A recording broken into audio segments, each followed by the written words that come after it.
Subscribe.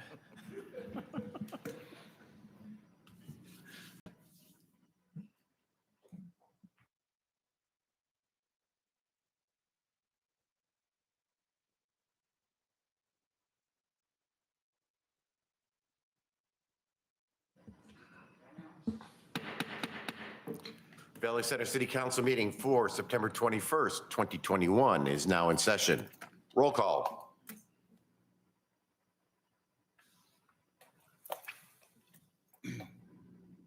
Mayor Cicerello. Here. Councilmember Stam. Here. Councilmember Evans. Here. Councilmember Davis. Here. Councilmember Anderson. Here. Councilmember Gregory. Here. Councilmember Kerstetter. Here. Councilmember Wilson. Here. Councilmember Colbert. Here. All right, council, in front of you was an amended agenda. We have added item G, approval of street closures for the moving wall. Move to approve agenda as amended. Second. I have a motion and a second. And, We're out of order, aren't we? oh, wait a minute. Wow. Start over, do over, sorry. And I even acknowledged Jeff being here, so I should know that where we need to go. Okay, now let's try this again. Please rise and join me for the invocation followed by the Pledge of Allegiance. Thank you, Mr. Mayor, council members. Thank you for your service. Let's pray. Father, we come tonight and we thank you for a wonderful country, Lord, where there's independence and liberty. And Father, there's freedoms that are granted that we don't see all around the world. So may we never take those for granted. And Lord, even with the Wall Memorial coming in to remind us next month of many who sacrificed for that freedom, Lord, we just pray that would be a great time to honor those. Father, we thank you for these men and women who serve this community. We pray right now that you would give wisdom beyond their years, Lord, to make decisions that please you and benefit the residents of Valley Center. Yeah, we thank you for being a God of love that showed us how to love each other, and I pray we do that well.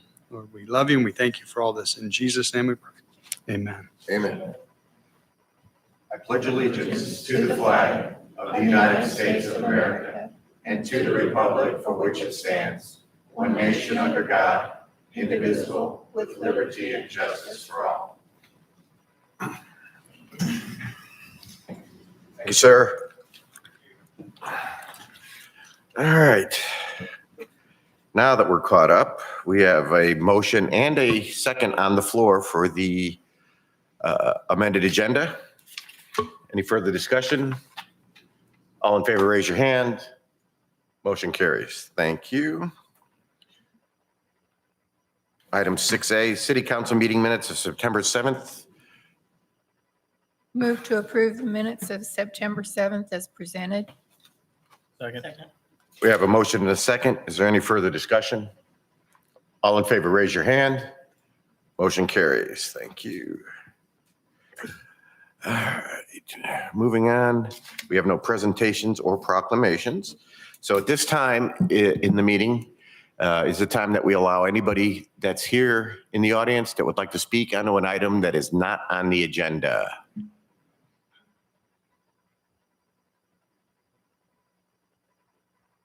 Seeing none. All righty, we'll move along. We have no appointments. We have no reports. We need to remove committees and commissions from this since we put those in the consent agenda now. Been meaning to bring that up.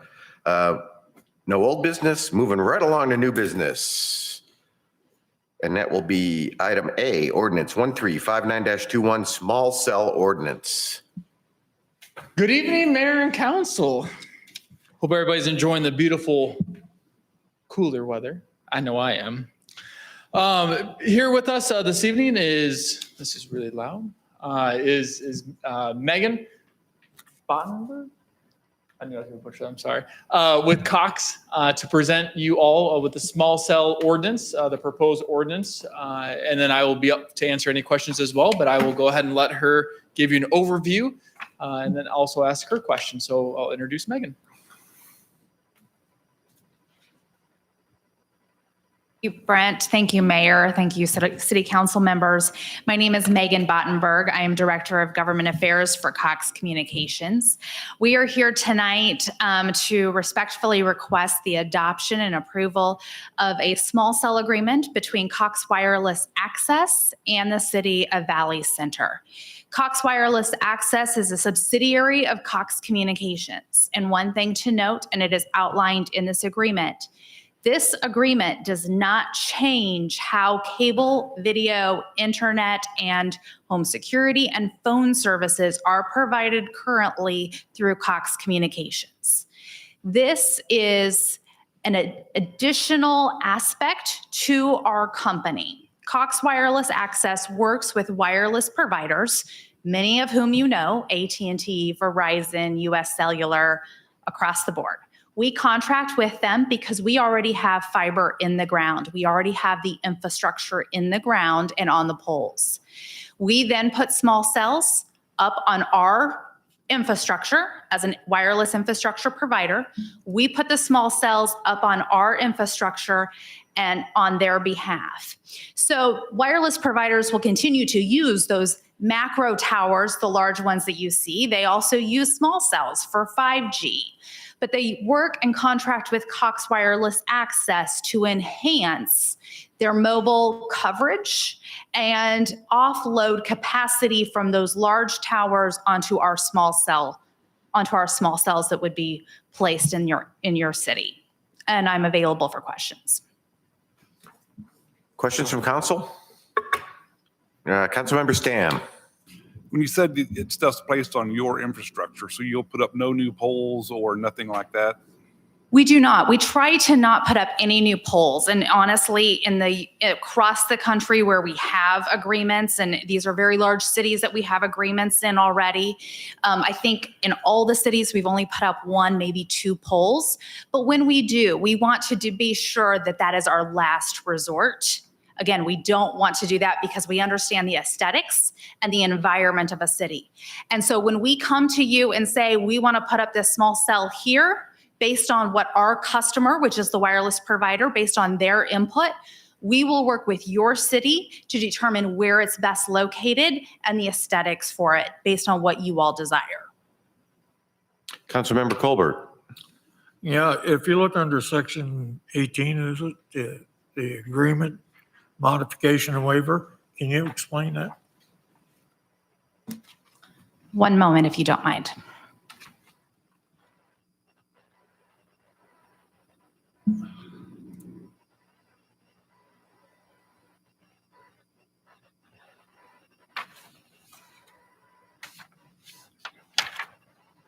It simply just states that we are going to be adhering to what the agreement states, and we will not seek a difference in it.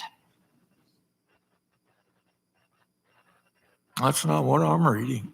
Okay, I'm open to questions on that. I will honestly say I am not an attorney, and I would have to probably seek legal counsel on that if that is a concern to you. Okay. And also too, Mayor Council, if there's any questions, our city attorney, Mr. Arbuckle, did review this ordinance as well, and I'm not sure, Barry, if you had any input on the section in question by council.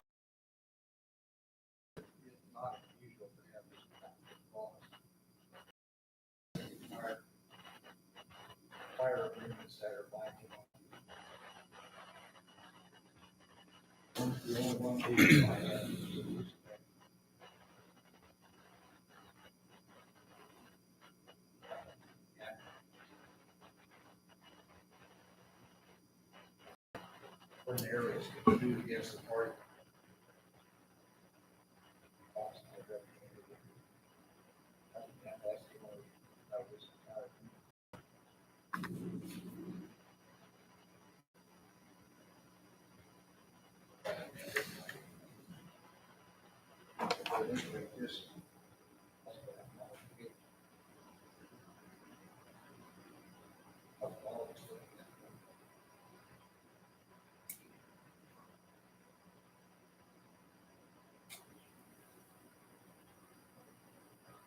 Well, I'm in favor of removing Cox out of there. So It just doesn't make any sense to me when if you read it, the language could be misinterpreted from sentence to sentence if you go through it carefully, though.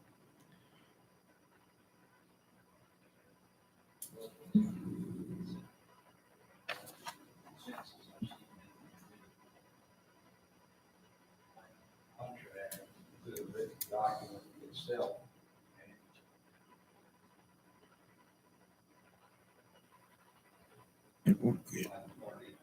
And those agreements would come back to the council, correct? If they make them a change in writing?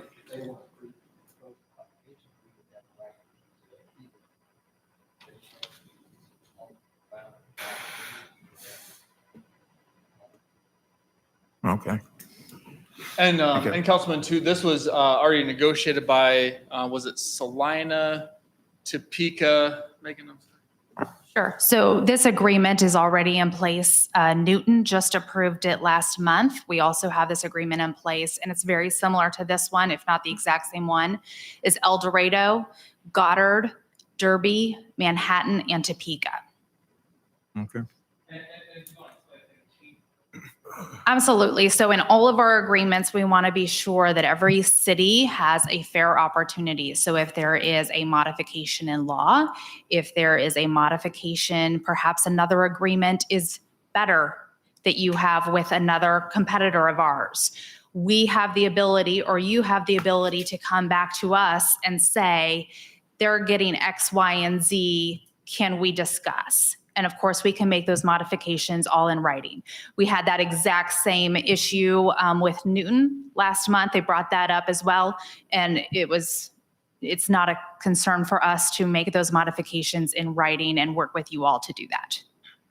Okay, so this is within it. Is there a time limit then that any changes can be made to it, or is it just This agreement standard does, procedure? excuse me, I'm sorry. This agreement does not state the time change, but I'm sure we would work in very close time frame within 30 to 60 days, depending on what's appropriate with the city. Okay, thank you. Councilmember Anderson. I have a few questions.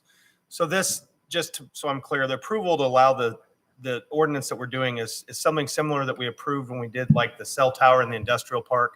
This gives them permission to install these devices in the city, correct? Is that what the intent of this ordinance does? It's not specific. It's a general permission right now, correct? Yes. Okay. Specifically general to Cox. Correct. Cox's infrastructure, they authorize and approve any subsidiary to occupy their space. Okay. And this allows our citizens to have better cell coverage in the city, basically? Once built out. Say that again. Once built out, yes. Okay. Would we have any approval if there were going to be, it's kind of a piggyback on Councilmember Stam's question, if there was going to be any new construction or new poles added, is that something that could come back before council to try to avoid an issue with our citizens? If there's, and I completely understand what would be installed, but I don't want it to be that we give you blanket permission to do this and then somebody come back in one of our neighborhoods and say, we didn't know this was going up and we gave you permission to do it, but didn't have approval for something new to go in. And I don't know the extent of what this is going to be. I know you're planning to use existing infrastructure, but just in case, I don't want to be stuck where they put something new in and we didn't have an approval process for that. Yeah, and it spells out in their councilman that it has to go through the right-of-way permit. Okay. And approval process. And so city staff would see those Okay. Permits coming through. If there's a large issue there in the streets department or where the right-of-way permits are approved or not, then that would come to council if they want to appeal the decision by city staff. Okay. Now, if there's something where you want city council to approve each one individually, we can talk to city staff to see if that would be an item that we want to put on the agenda as a consent item or as a new business item. I just want to make sure there's some oversight on our behalf, either through staff or through us. Yeah, and it spells that out in this proposed ordinance. Okay. That it would be. One last question. Is this going to affect me if I have the vaccine? 5G. Had to get that in. Sorry. For the first one to say, ask me that this year. So thank you. That will be the last question Councilmember Anderson gets tonight. Thank you very much. I'm done. Councilmember Kerstetter. I gotta follow that. No, but it's surprising. I didn't say it. I just didn't think of it fast enough. So go ahead. Gosh, just, I want to make sure I'm understanding this. So it's going to go under, the questions have kind of been answered, but I want to make sure I understand everything correctly. So it's going to be under existing infrastructure unless it gets pre-approved. What I had to, and I hate reading legalese stuff, I'll just say that right now. Location, that wasn't very clear, but you haven't determined where it's going to go other than on an existing infrastructure.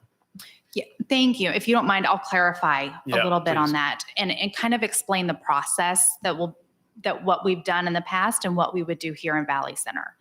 So once we have a contract with a wireless provider, we work with them to determine where exactly they need enhanced coverage. And so they may come to us and say, we need 20 small cells and we need them on this street, and this street. And we will say, well, we could do X, Y, and Z, like all that you've asked for, but that's not maybe what makes sense for Cox and makes sense for our relationship with the city. And so we may push back a little bit and say, we can do X and Y, put only these 2 streets, or we'll suggest maybe something else. But again, it all goes back to what makes sense for you. And we will work with your right-of-way and your public works team to make sure that, again, it meets all the aesthetics requirements that is required here in the city, but also it makes sense for you all and for your community. And we don't have an idea as to how many we would put up. Again, it comes back to what the wireless provider is looking for, but we'll do what makes sense. So piggybacking off of this that is why you need the right-of-way permission, because it's going to be in the city's right-of-way. Is this going to be like on existing telephone poles, most likely, or is that where you typically see them? So we place them in 3 different areas. The first would be on a light pole or on a traffic signal. Sometimes it's extended. That's probably what you've seen most. I mean, I think you've probably seen pictures in the news about the Cactus small cell tower, perhaps. Mm-hmm. Something like that. That's a new pole. Again, aesthetics, right? You want to be sure. So you put it on an existing pole like that, or you put it on a new pole, which we prefer not to do, or we can put it on a strand, on one of our cable strands that is already in the right-of-way. Okay. And again, it looks like a toaster oven. If you put it on if you put this small cell on the strand, it looks very much like a toaster oven or an amplifier that we already have on our existing fiber network. So you probably wouldn't know the difference and know that it's a small cell. Again, we use that, or we prefer to also use on an existing pole. And we also have agreements in place with Evergy and other electric providers as well. Okay. Councilmember Stam. All the talk about aesthetics, I think it'd be a good idea for staff to come up with some aesthetic standards. I know there's a couple cities out there that have standards for aesthetics. Derby has one, I think Salina, maybe Hutchinson. You might look into it and get that adopted sometime. That's it. Anybody else?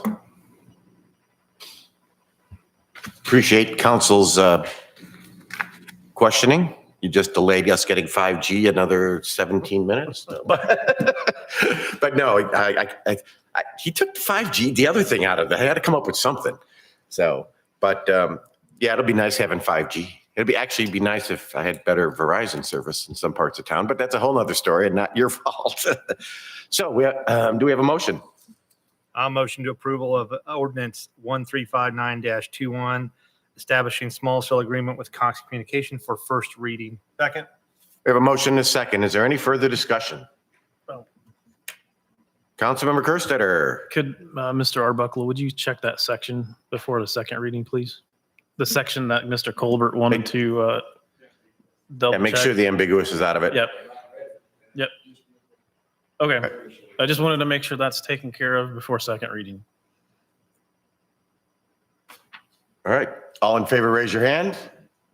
Motion carries. Thank you so much for coming. All right, moving on to item B, ordinance 1360-21, U-Pac code changes. Good evening, Mayor and Council. This would be the first reading, I believe, for the new Uniform Public Offense Code, U-Pac.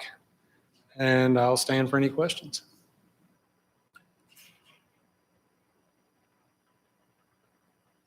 Councilmember Kerstetter. First, I want to say thanks for the summary. I appreciate that. That's all I really have. There's a couple things in here that maybe it's on the next one that I was a little confused about as far as what it meant, but that's okay. Do we have a motion? I make a motion to adopt ordinance 1360-21, amending chapter 9.01 of the Valley Center Municipal Code and amendments thereto for first reading. Second. We have a motion and a second. Is there any further discussion? All in favor, raise your hand. Motion carries. Item C, ordinance 13621-21 STO. This will be the same thing, first reading for the standard traffic offense or ordinance book. And again, there's a little cheat sheet there of the changes. Question? This may be the one he's got a question on. Councilmember Kerstetter. Yes, that is correct. I marked it. 40.2, it's passing a stationary authorized utility or telecommunications vehicle. Dang it. What does that mean? Let me get to it real quick because I did not memorize these. No, I don't expect you to.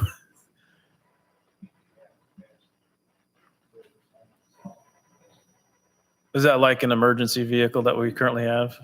No, that would be different. An authorized utility vehicle, that could be a Cox vehicle. That's just trying to give them the safety and having people move over just like they would for a public safety vehicle. Okay. Make a motion to adopt ordinance 1361-21, amending chapter 10.04, section 10, the Valley Center Municipal Code, amendments thereto related to the regulation of traffic within the corporate limits of the city of Valley Center, Kansas for first reading. Second. We have a motion and a second. Any further discussion? All in favor, raise your hand. Motion carries. Thank you. Thank you.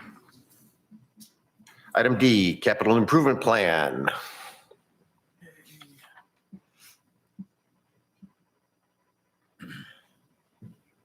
Good evening, Mayor and Council.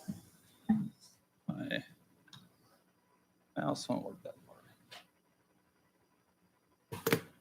Tonight, we're revisiting the CIP that was presented last year. Each year, we do an annual update, and we kind of review all the current projects that are slated and the timelines involved to make sure they're still in line with the bidding, construction timelines with all of our proposed projects.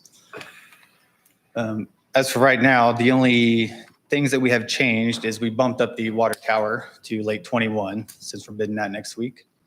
And then we added the city entryway signs to the 22-23 CIP section with an estimated price tag of $200,000. Those were the only two adjustments we made. It's in that middle section right there, Brent, near the bottom.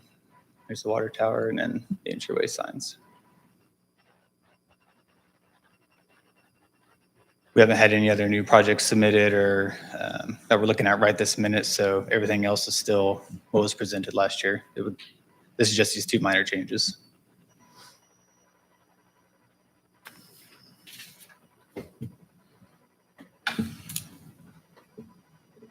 Questions, council?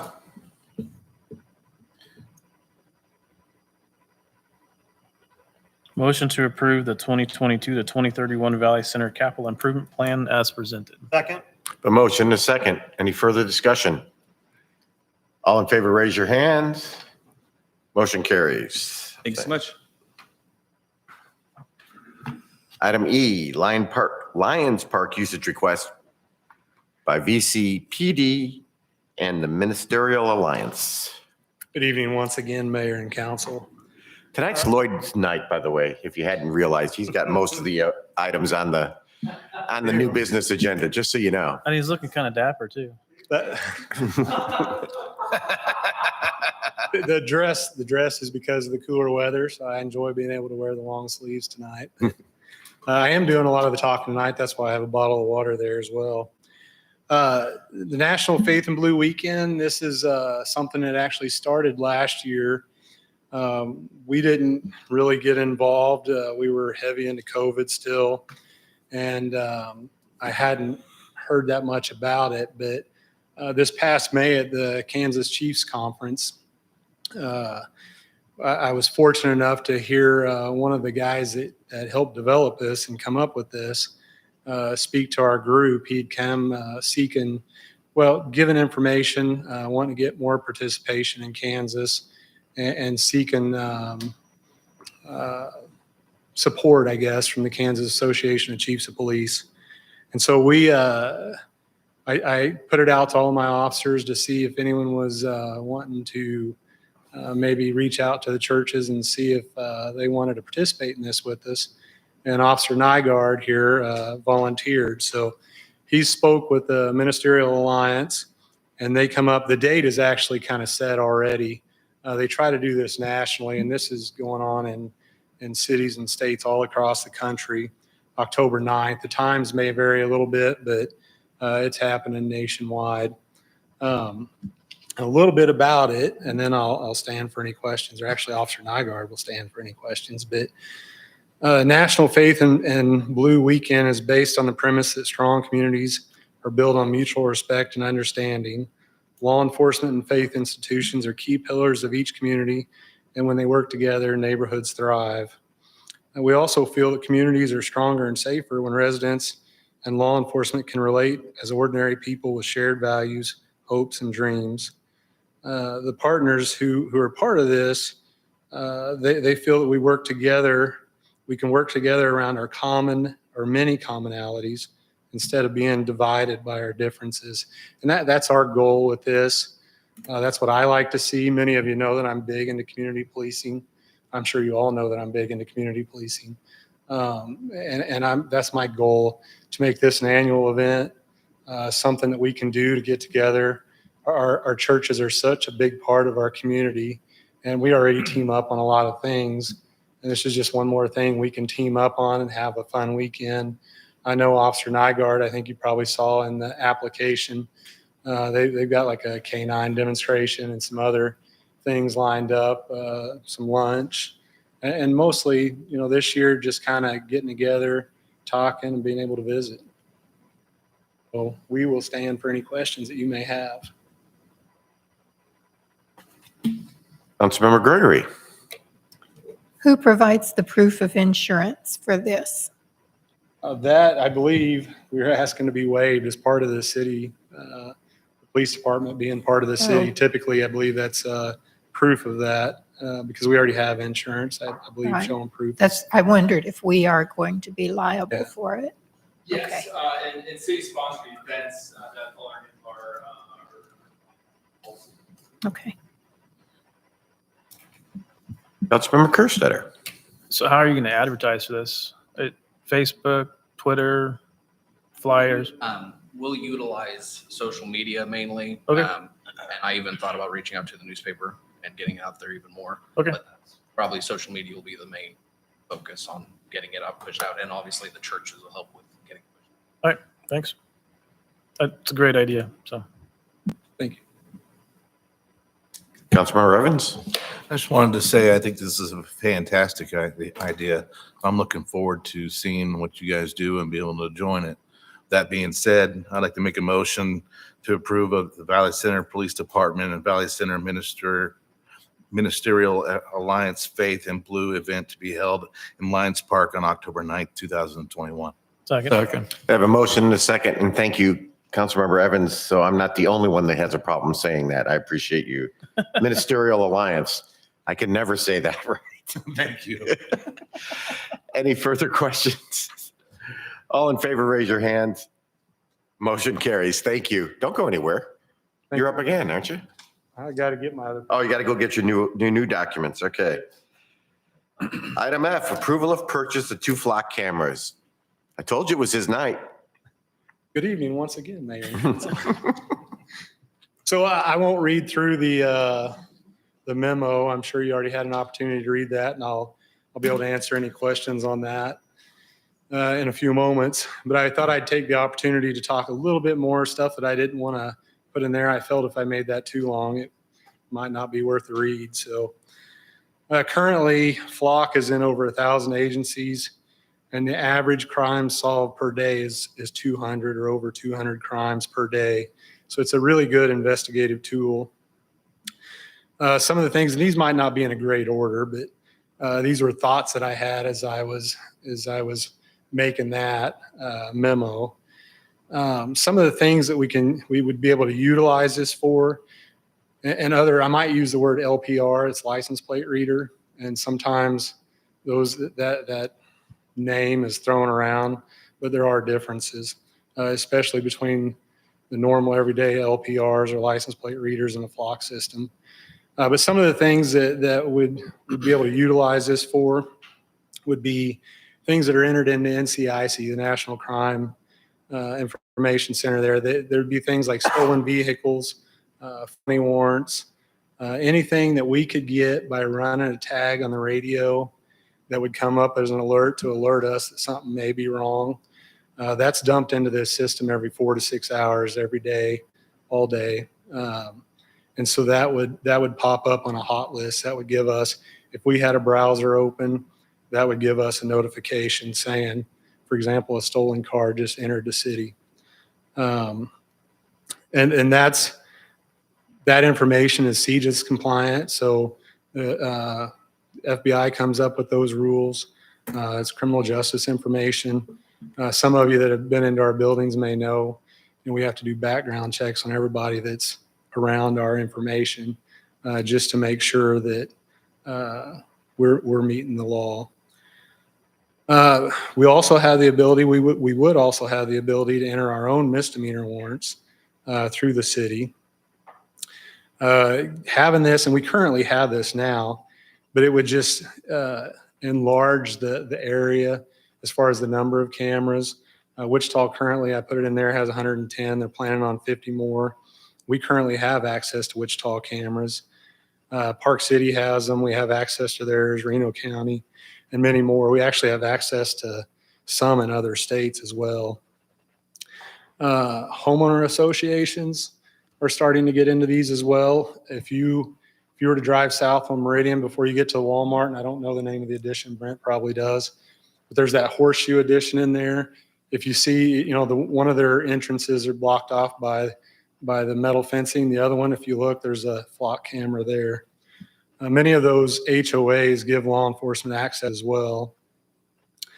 We have, with the FLOC system, we have the ability to set our own policies. And so, I can enact policies to they can't just run. They would have to have a purpose code or reason code that would be pre-approved, or a case number. It'd have to be tied to a case somehow. We also have the ability, I would have the ability as an administrator, and likely Captain Vogt would have the same ability to run frequent audits to make sure that there is no abuse, that they're putting in the purpose codes and the case numbers like they're supposed to. Unlike many of the current license plate reader systems that are on the market, if you see the one picture with the cars on there, many of the current license plate readers, whether they're stationary or on cars, they typically pick up on the reflectivity of a license plate. This system does a lot more than that. It'll pick up on that. It'll pick up on regular license plates. It'll pick up on the paper tags, 60-day tags. They've also built more into the system. And so you can see, I think that looks like a dark gray Ford Explorer in the top left picture there. At least the taillights look like that. So if we were to have some crime in the middle of the night and somebody told us, hey, it was a dark gray Ford Explorer, we would have the ability to go into the system and search for dark gray Ford Explorers that came into the town past a camera. And so it has other smart features that something or the regular license plate readers don't have. Not only that, it can pick up, if there's different wheels on there, mismatched wheels. If we had a picture, this is kind of a neat feature that they just added this quarter. They beta tested in Memphis, Tennessee. There's a feature where when they were beta testing, there happened to be a kidnapping. There was a witness that was not close enough to get a tag number, couldn't get a picture of the tag, but they got a picture of the vehicle, and it was a truck with a tarp on it. They were able to upload that picture from that witness into the system, and the system did the searches and found the vehicle, and they were able to rescue the young lady within an hour. So there's a lot of possibilities with that. It's not just the license plates. We can search partial plates with it. It doesn't have to be a complete license plate. Oftentimes, if people do get license plates and give them to us, sometimes they may mix the numbers around. They may only get the letters and not the numbers if the vehicle's taken off. So it makes it easy to be able to search for partial plates. Some of the things that it's not used for, it's not monitored 24/7. So that means there's nobody sitting in front of a computer screen watching to see, who's coming in town. It's not, they're still photos. They're not video. There's not somebody there just simply watching traffic. They're not used for traffic violations. Again, it's a still photo, not a video. There's no speed monitoring. There's nothing on there. They're not even placed in locations really to see if someone is to run a red light or stop signs. So they're not used for traffic enforcement. They're also not used to see into cars. As you can see on those pictures there, I've looked through this since we've had access to Wichita's. I've looked through this just last week when we had the missing person. I spent hours, continuing to refresh it just to see if we got a hit, to see if he was still in Wichita, which we did get three hits before he left town to show where he was in Wichita, and we knew he was moving east. But you can't see in the cars, so it's not to monitor the inside of the cars. Wichita's, there's having theirs in there.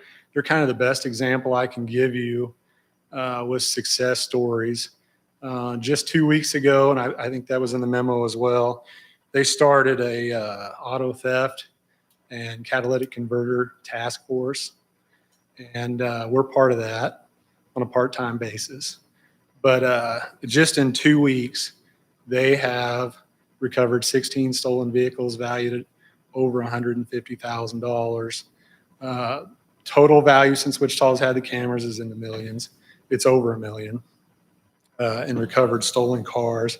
And that doesn't include all the other crimes it helps with. I promise I'm almost done. But most of you have probably saw the news. I watched the 6 o'clock news just before I came in and saw that there was a shooting today at a Wichita high school. This system, Flock, was used to help apprehend the suspects, to track the suspects, get the tag, get the address. And they were able, largely in part to this and a witness, again, given the description of the vehicle, getting a picture, they were able to track them down, arrest really quickly. So I will stand for any questions. Councilmember Colbert. Yeah, I got 2 questions. One is, I'm used to running these cameras because being in the truck, when you pull into a truck weight station, that's taking all the information from top to bottom on a truck. And people always told me that they do not take pictures of the person in the vehicle. In the trucks, they do. That's the first thing. The second, can you explain what is distinguishing characteristics that you're looking for? That would be, like I explained earlier. Well, I'll start off with the first part of that. Again, I've looked at many of the photos on there. They just don't have that technology to get in. I don't know what the cameras are like at those weight stations or weigh stations, but these are not getting inside the cars. They're also not collecting every bit of information on the cars. They see the cars, as you can see there, and they get the license plate information. That doesn't give us, just seeing that there doesn't give us the owner's information or any of that. We still have to run the tag. In fact, that's not probable cause for a stop. If we get a hit from the hot list of a stolen vehicle, it's still, the officer still has to run that tag to ensure that it comes back stolen still, that there's not, because there's a delay, 4 to 6 hours before it's updated. And that's through no fault of the company. That's just the way it is on systems like that. And so, yeah, we don't gather all the information. What was the second question? I'm sorry. The distinguishing characteristics. That would be like I described before. So if there was damage to the back end of the car, let's say on the back left tail light was busted out, we could check a little box, gray car. Even if we don't know the make, we could check a box, gray car with damage. And that doesn't tell us automatically, obviously, that this is the suspect. We still have to do our due diligence and investigate it. This is just another tool to give us the opportunity to find information like that, to be able to investigate. Well, the reason I'm a little concerned is because if you notice your pictures, all 6 vehicles are facing from the back. I haven't yet, well, I take it back. I have seen a couple of pictures where the cars were facing the other way, and the information, because they were aiming at the tag on the front of the car. That when they had the tape, they ran the tape and it showed right above where the registrations in some states are required on the left corner of the car. That was also included. That tells you a lot of information about the individual. And the freedom is what I'm really concerned about. You've seen that on the flock system? Because I have not seen that on the flock. Yeah. I would like to know where you saw that so I could, check into Well, that. after the meeting, I'll tell you where to go. The flock system is not doing that. In fact, I can tell you here as well, it's not designed for the front license plates where we would place them. I would imagine in states that have front license plates, if that's what they were trying to capture, they could place it in such a location to do that. This is only picking up the angle's only so wide. It's going to pick up a lane, maybe a lane and a half at the most. It's not designed. So like South Meridian, it's 4 lanes wide. It's not designed to capture all 4 lanes because it would have to be looking for too much information. It's going to be more finite than that, down to like a lane and a half. And then it's going to be looking for those license plates. But in this instance, it does happen to catch the back half of the car, the back corners you can see there, and sometimes the sides, like the top left one. That's what helps with the other distinguishing characteristics. I mean, the system's smart enough. It can, if you have a bumper sticker on the rear bumper, it can't read what that bumper sticker is, but it can tell you there's one there. Okay. After the meeting, I'll tell you where I've seen it. Okay. Councilmember Wilson. Chief, thinking of future budgetary needs, what do you feel, in your best estimation, the number of cameras it would take to cover the city properly? Well, that's a good question. That's actually a great question. We want to start off with the 2. And I think, taking the first 2 years just so we can let the system prove itself or disprove itself. I tend to believe that it's going to prove itself. And then I could see, evaluating it from there. I think the best case scenario, we can't possibly go through the city and the neighborhoods and say this neighborhood needs it, this neighborhood doesn't. I'm in hopes as this system becomes more widespread, HOAs will see this and start putting them in the housing developments as they come in. We can't put them on every single street. The goal would be the entrances into the city. And do you know what? So maybe a few more at the most. I think if I had to give an educated guess as to where most of our criminals would come from, it's going to be South Meridian, Ford, or 85th. And by that picture, are they solar powered, or are there options for different types of power for them? There are options. Solar power is the main thing that they use because then there's not an additional cost of electricity. But there is that option of putting it on a power pole and using like Evergy. And Thank you, sir. Councilmember Stam. Is it possible that they could be put on like a private business, like Casey's, Quick Shop, Pizza Hut? And if they could, what's the chance of those companies buying their own and putting it on there and giving you guys access? Because it could benefit them if they're robbed or something. it certainly could. I mean, they would want to put it, the best location, because these aren't surveillance cameras. I mean, that's not what they're used for. So if they could have it at their, entrances facing in, it would, yeah, they can absolutely do it. I mean, private businesses, parking lots, they can all do it. It's both a public and private kind of venture or cooperation. And there are a lot of, especially here in the Midwest, there's a lot of HOAs that share that information with law enforcement and give them access. Thank you. Councilmember Kerstetter. So my concerns with privacy is the main concern. And then you kind of alluded on a little bit. So, and then the next one would be coming up with a policy so it can't be abused. And I'd like to see the policy before we approve it, but that's up to the council as far as approving it. The purchase anyway right now, but having a good policy in place so it's not abused. And the main two components of the policy are going to be the reason field and the case numbers. Okay. Those that, if they have to have a case number or a reason field. Now, when I did the search last week, I didn't have a case number at that time, but I had missing person. And so I would be able then to go back and look at our, case log and see, okay, we did have a case. But yeah, those would be the two main goals. You couldn't just put, in training, when we first got access to Wichita's, we did an online Zoom training, and there were people that had the opportunity to go in and put their own tag number in there and list it as training, but that was in a different mode too. It wasn't. Right. Well, so the reason I'm asking this is so Officer, we don't have a last name Doe, right? Okay. Officer Doe wants to check on ex-girlfriend.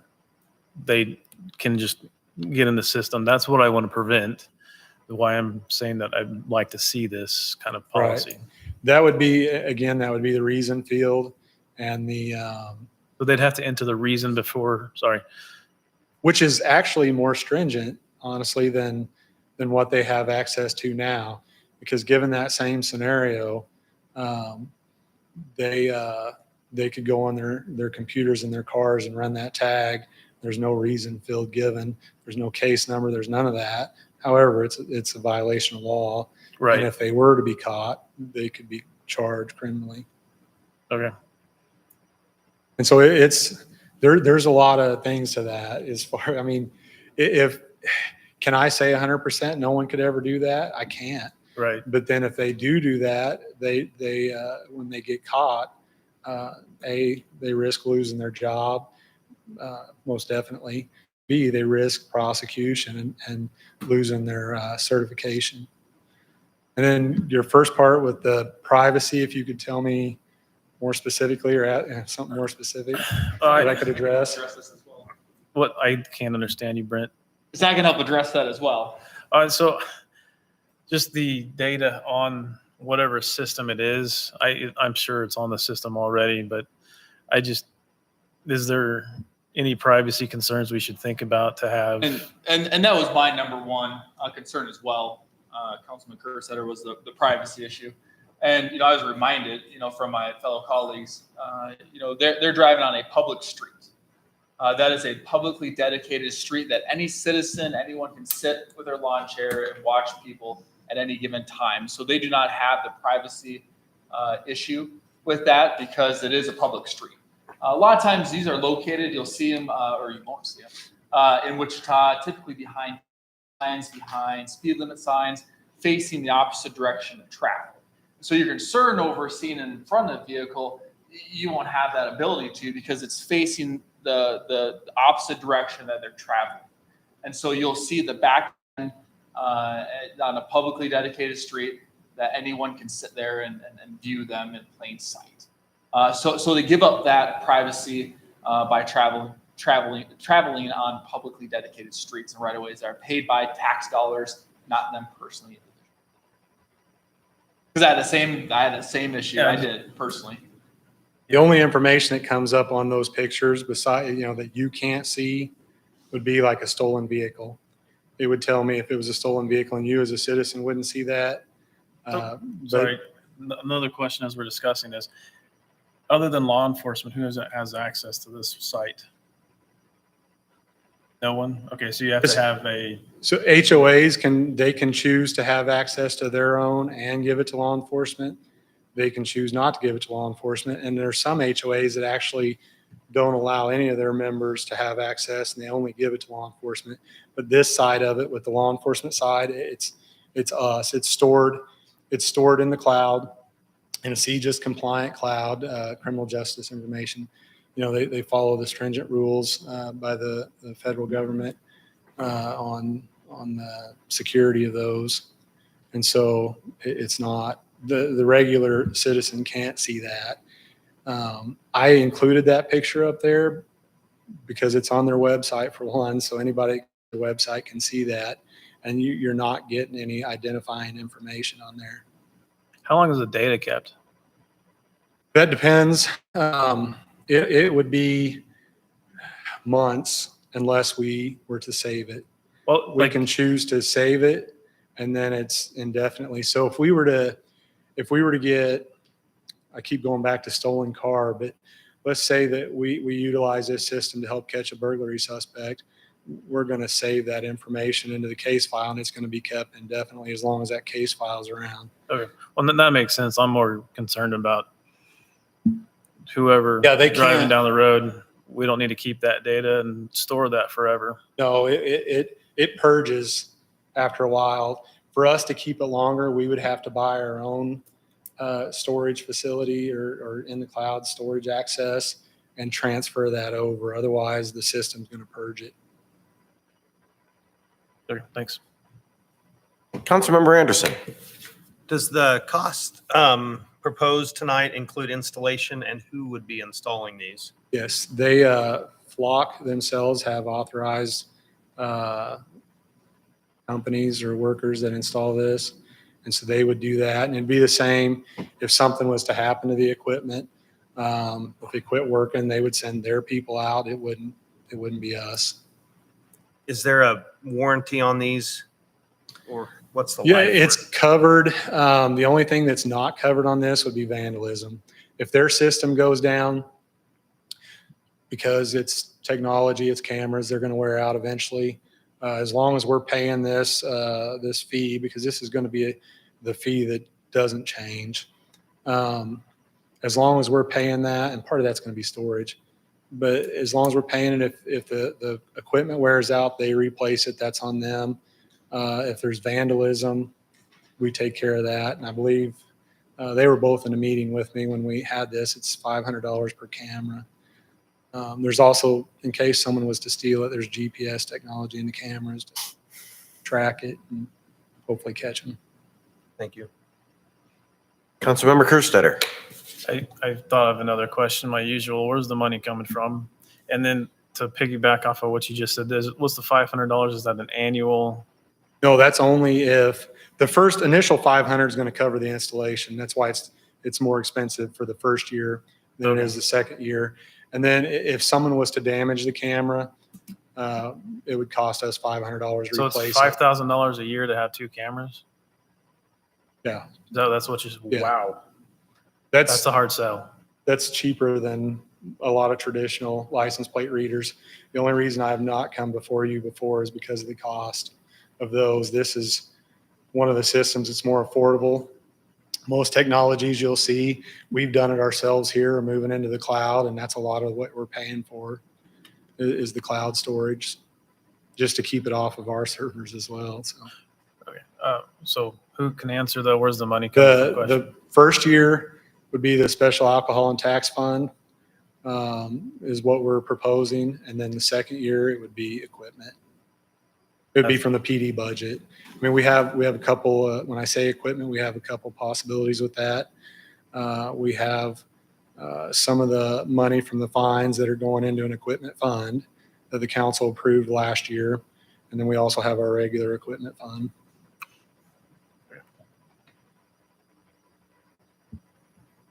Thank you.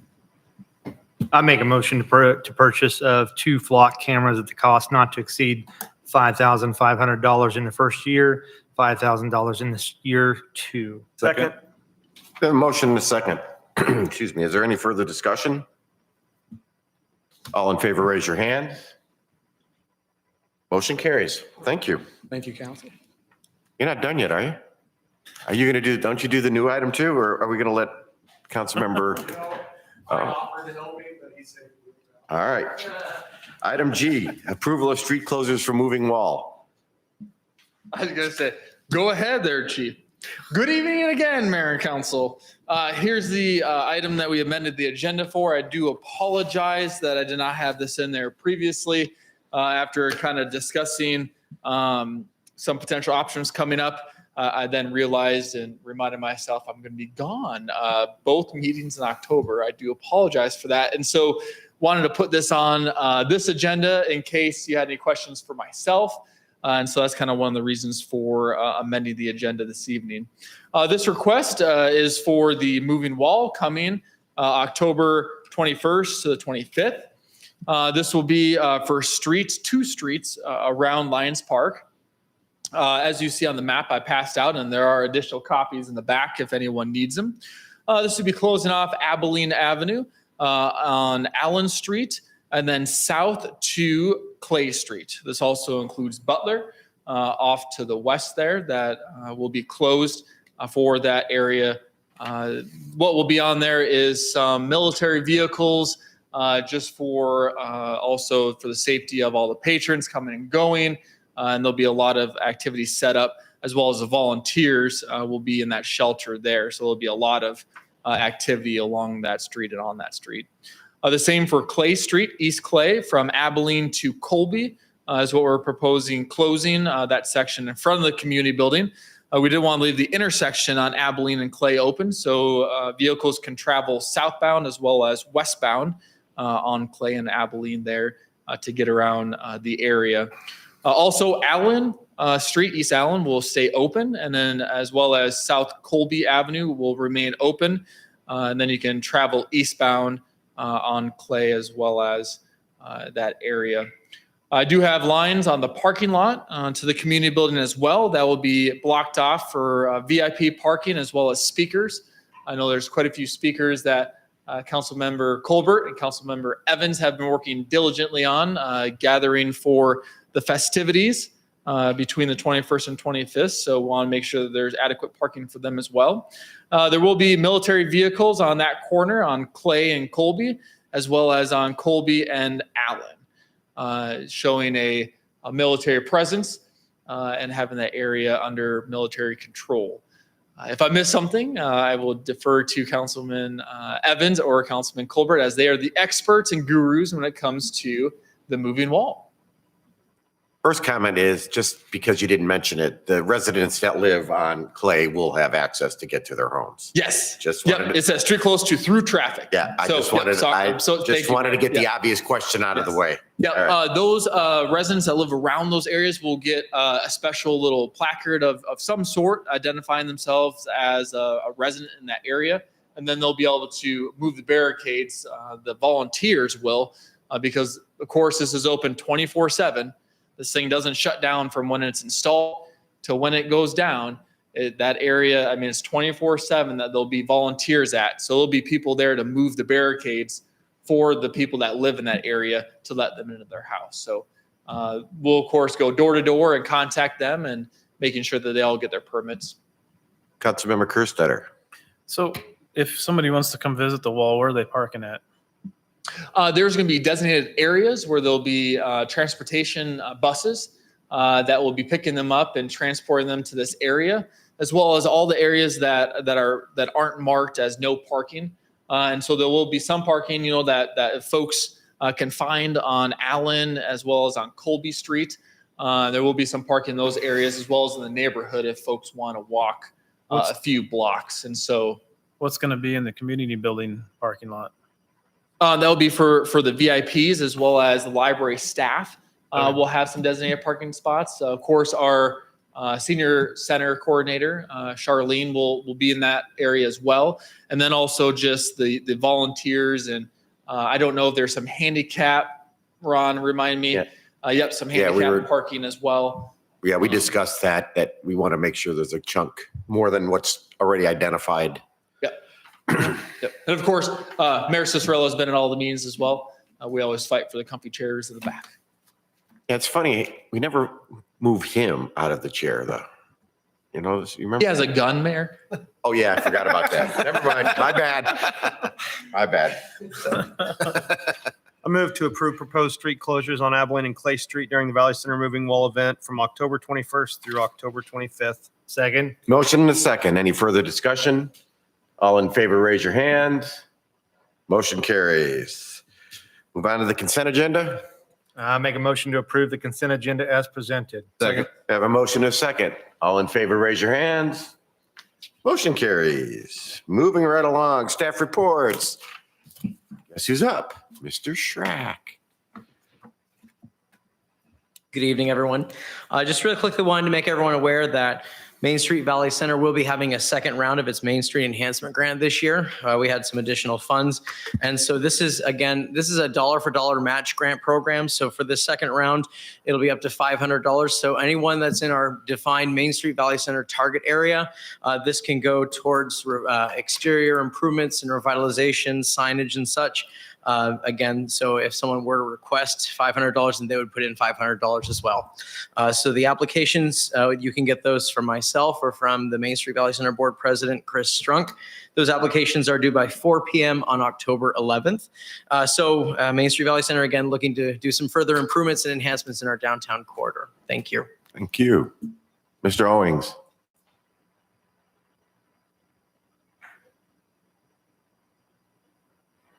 Good evening, Mayor and Council. Just wanted to bring you up to speed. We've a vacancy in Parks and Public Buildings Department, and we have happy to say that we've got that position in the process of being filled. This gentleman should be ready to start on October 4th, so we're very excited about that. Before you step away, Yes. I had a citizen ask me a question that kind of was a good question.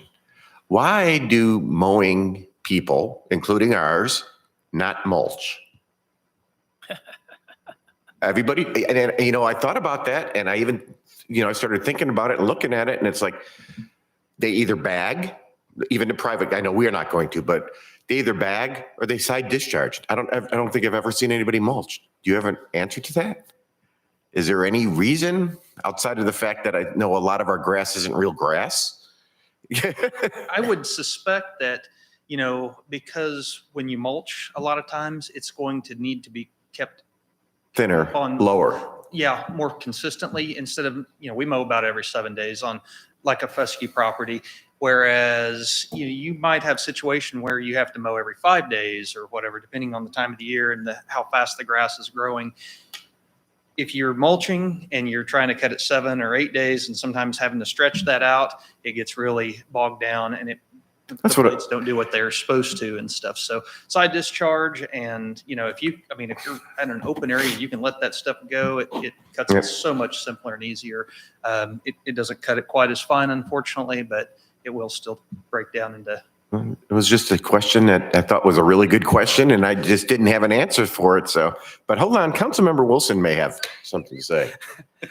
Yeah, we deal with that at the bank as well. It's all about speed because they cannot mow at a fast speed with the mulching on. That's true. It throws it all over our cars. I did have a real question for you anyways. Do we have anything in place for protection of the restrooms in our public areas since we're seeing a little bit of uptick on vandalism within the Wichita area, along with the TikTok issues of the kids, along with our schools seeing some vandalism? Do we have some things in place to protect what we've got in public spaces? What cameras we have in place, I would say. And then of course, our law enforcement does a great job of patrolling around the parks and I think they're pretty well aware of, those areas as far as high spots to patrol and keep an eye out on and stuff. Yes. Thank you, Chief. Appreciate that. Yeah. Thank you. I would have said it too, but Clarification. I was going to too. So Thank you, Neil. he doesn't get questions that often. He usually. All right. Thank you, Yes. Mr. Eggleston. Mr. Golka. Nothing. Oh, boy. Mr. Arbuckle. Mr. Smith.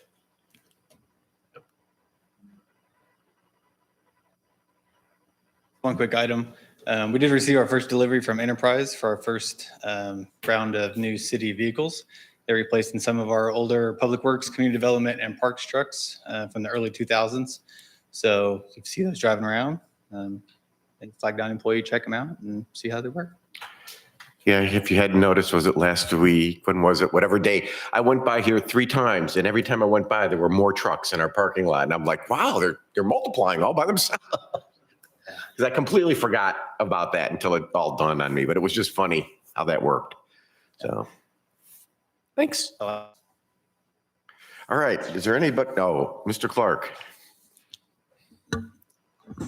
Good evening again, Mayor and Council. Hold on. I'm going to stop you right there. Council, I want you to know that he does that every time he gets up in front and speaks, no matter where he is, right? Last night at the moving wall, he had an opportunity to speak and he didn't do it. The first time in the entire time he has been there did he not say that in front of a crowd when it was his turn to speak. I just had to throw that out. You can continue now. Thank you. That's true. And I was bouncing between that and the library board meeting. And I was trying to get the Packer game kickoff. And he was stealing my seat. I was, yeah. I was preoccupied.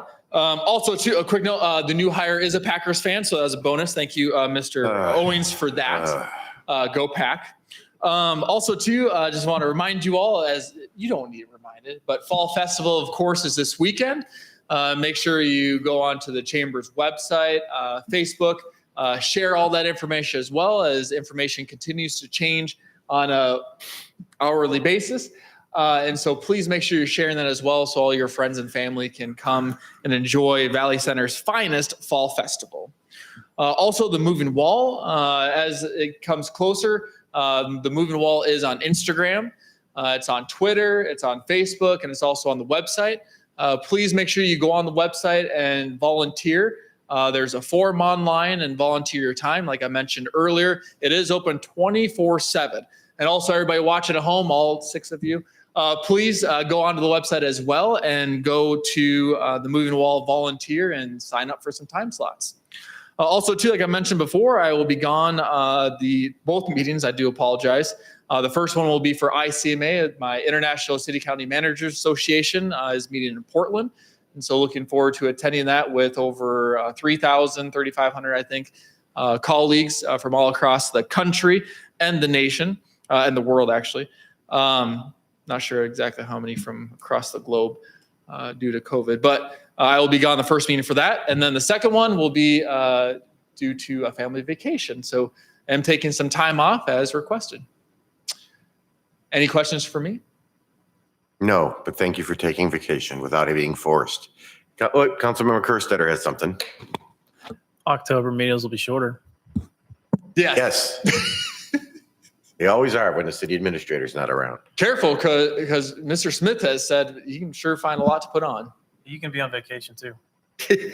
That's next week. Let's see, that would move it down to, who would that move that down to? Christie. Sure. Yeah. All right. Anybody else? Great. Governing body reports, I have nothing. Councilmember Stam. I have nothing. Councilmember Evans. I have nothing. Councilmember Davis. I have nothing. Councilmember Anderson. No, thank you. Councilmember, why does that still make me laugh? And I know it's coming. I know it's going to happen.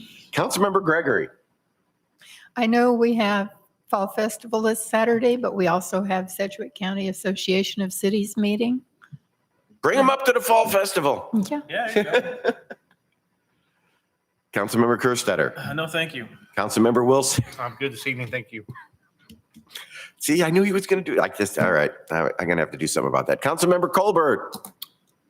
If there's no other business, then I make a motion that the meeting be adjourned. Second. Motion is second to adjourn. All in favor, say aye. Aye. Opposed, nay. Meeting adjourned. Even if you said nay, I wouldn't count it.